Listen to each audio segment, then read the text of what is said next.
संघर्षात जे जिंकतात तेच खरे वीर, संघर्षात जे जिंकतात तेच खरे वीर. शिष्यवृत्ती देते स्वप्नांना नवे गगन आणि नवी तकदीर.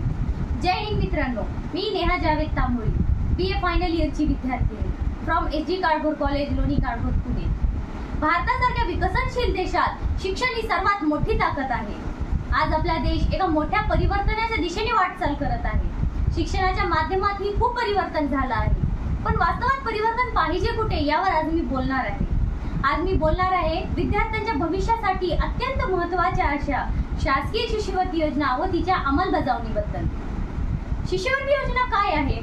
शिष्यवृत्ती योजना केवळ एक आर्थिक मदत नाही, तर ती एक प्रेरणा आहे.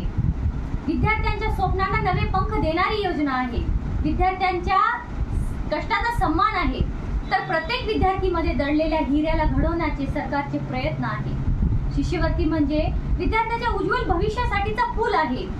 गरीब, ग्रामीण व वंचित घटकातील विद्यार्थ्यांना शिष्यवृत्तीद्वारे नवीन क्षितिज गाठण्याची संधी देणे या शिष्यवृत्तीचा मुख्य उद्दिष्ट आहे.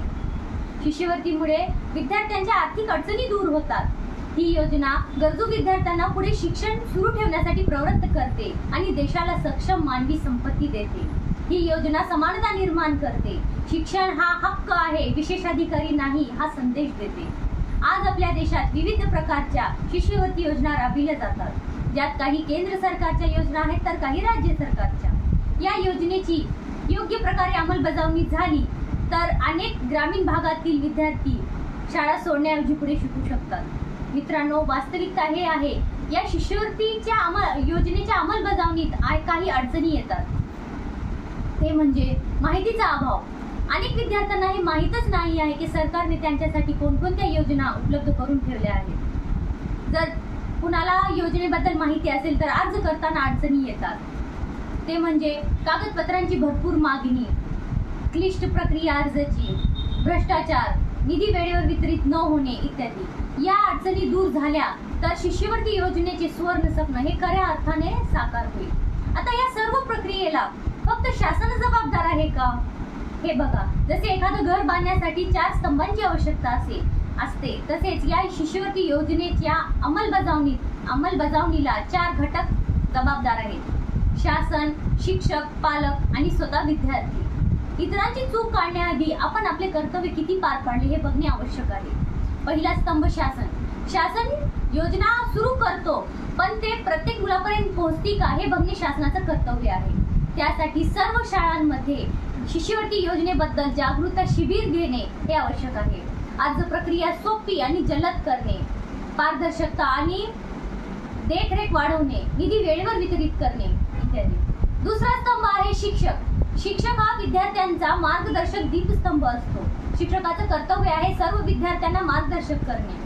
शिष्यवृत्ती योजना काय आहे, कोणकोणत्या योजना असतात, कोण कोण अर्ज करू शकतो, अर्ज कसा करायचा, परीक्षा कशी होणार, या गोष्टीबद्दल माहिती शिक्षकाने विद्यार्थ्याला द्यावं.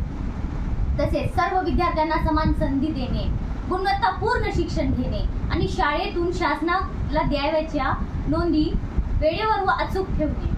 तिसरा स्तंभ आहे पालक. पालक हे विद्यार्थ्यांचे पहिले गुरु असतात.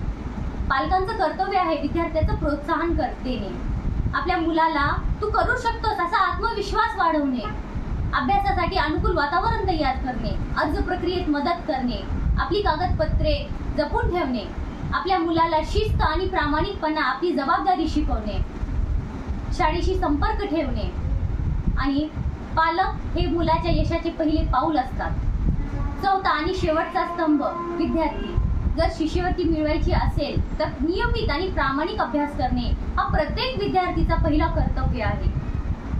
तसेच अर्जाची प्रक्रिया योग्यरीती पूर्ण करणे आणि आवश्यक कागदपत्रे योग्य प्रकारे सादर करणे हे विद्यार्थ्यांचं काम आहे. शासनाच्या आर्थिक मदतीबद्दल कृतज्ञ राहणे आणि इतर विद्यार्थ्यांना प्रोत्साहन करणे. जर शिक्षण द्यायचं असेल तर, जर जग बदलायचं असेल तर शिक्षण द्या, शिक्षण द्यायचं असेल तर समान संधी द्या. आणि त्या संधीचं सोनं करणारे साधन म्हणजे शासकीय शिष्यवृत्ती योजना. शासकीय शिष्यवृत्ती योजना हे विद्यार्थ्यांच्या स्वप्नाला गती देणारी शक्ती आहे. शिक्षणात गुणवत्ता हीच खरी देशभक्ती आहे. जर विद्यार्थी आपले कर्तव्य पार पाडतील, पालक आधार देतील, शिक्षण व्यवस्था जबाबदारीने काम करेल आणि शासन अंमलबजावणी सुलभ करेल तर नक्कीच भारत हे ज्ञान समृद्ध होईल. या संदेशासह मी माझे भाषण संपवते. जय हिंद, जय महाराष्ट्र.